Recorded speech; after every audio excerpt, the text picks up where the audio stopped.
अस्सलामु अलैकुम रहमतुल्लाहि व बरकातुहू। आप सोचते होंगे कि बाबा जी का शुक्रिया क्यों, इन्होंने कैसे मुसलमानों की जान बचा ली। तो पहले आप इस वीडियो को देखिए। महाकुंभ का आयोजन होना है, जिसको लेकर अब आप लोगों की ओर से अपील की जा रही है। अखाड़ा परिषद ने भी कह दिया है कि मुसलमानों को दुकानें नहीं दी जाएं। कैसे नफरत नहीं फैलेगा, वो कहाँ जाएंगे रोजी रोटी के लिए। मक्का मदीना में हमारे गरीब हिंदुओं को दुकानें मिल सकती हैं? हम पूछते हैं आपसे, नहीं ना। ईसाइयों के चर्च के सामने कैंडल की दुकान क्या हमारा कोई हिंदू लगा सकता है गरीब? नहीं ना। तो फिर भाई, जब तुम्हें धर्म का ज्ञान नहीं, संगम का ज्ञान नहीं, संतों के मान का पता नहीं, सत्संग का पता नहीं, त्रिवेणी संगम का पता नहीं, अखाड़ा परिषद ने क्या गलत बोला?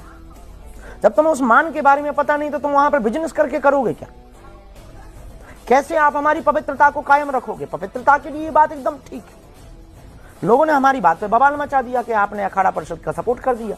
लेकिन महाकुंभ में कभी ऐसा देखा नहीं गया है ना कि वहां पर ये कहा जाए मुसलमानों को, क्योंकि पहले हम लोग बहुत उदारवादी थे ना, तो आप लोगों ने मजे लिए ना। अब हम थोड़ी सी उदारता छोड़ रहे हैं। क्या करेंगे? उदारता छोड़ देंगे तो जो अभी कर रहे हैं वही करेंगे। दुकान नहीं लगाने देंगे। क्यों लगाने दें? हिंदुओं का मेला, और अगर कोई लगाएगा तो सनातनियों का मेला। इनके त्योहारों में इनकी मस्जिदों के सामने तो नहीं लग पाता है।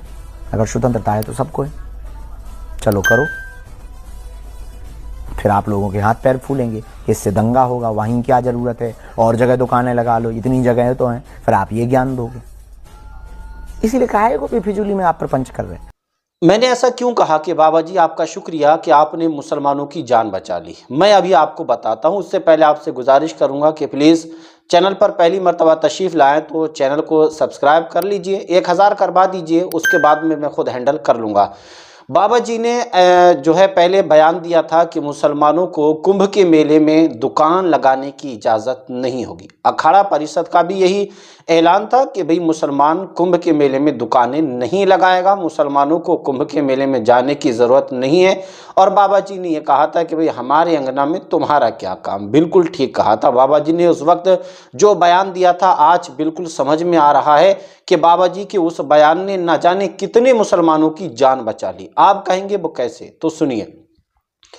हिंदुस्तान के अंदर कहीं भी छोटा इंसिडेंट हो जाता है, अगर उसमें थोड़ा सा भी मुसलमानों का नाम होता है तो सबसे पहले मुसलमानों के घरों के ऊपर बुलडोज़र चला जाता है। उसके बाद में मुसलमानों के नौजवानों को उठा करके जेल में डाल दिया जाता है।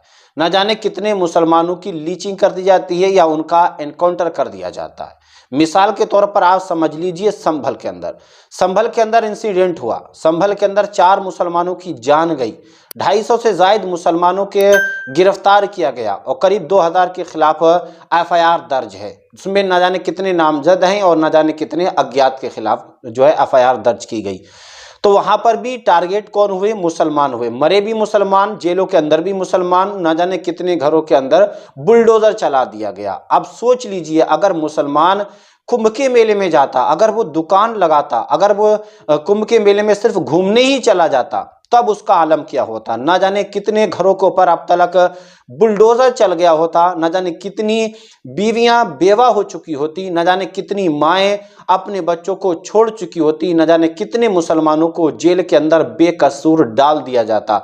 इसलिए बाबा जी का शुक्रिया अदा करते हैं कि बाबा जी आपने जो कहा बिल्कुल सही कहा कि मुसलमानों का तुम्हारे अंगना में क्या काम है, यहाँ पर मुसलमानों का क्या काम है। या आपका मेला है, आप जाने, आपका काम जाने या वहाँ का प्रशासन जाने। जो घटना घटी परसों, 30 लोगों की जो मौत हुई और 90 से ज़ायद लोग घायल बताए जा रहे हैं। अभी ये आंकड़े आगे पीछे भी हो सकते हैं मौतों के, लेकिन इतनी मौतें होने के बावजूद टारगेट कौन होता? मुसलमान टारगेट होता। अभी ये घटना कैसे घटी, क्यों घटी, क्या हुआ था, क्या नहीं हुआ था, उसकी जांच होगी। प्रशासन जांच करेगा, रिपोर्ट मुख्यमंत्री जी को सौंप देगा। उसके बाद में मुख्यमंत्री जी जब चाहेंगे, जैसा चाहेंगे एक्शन ले लेंगे। लेकिन अगर मुसलमान होता तो अब तक एक्शन भी ले लिया गया होता, रिपोर्ट भी सबमिट कर दी गई होती, मुसलमानों के घरों पे बुलडोजर भी चला दिया गया होता। इसलिए बाबा जी आपका बहुत बहुत शुक्रिया कि आपने हजारों मुसलमानों की जान को बचा लिया। अस्सलामु अलैकुम व रहमतुल्लाहि व बरकातुहू।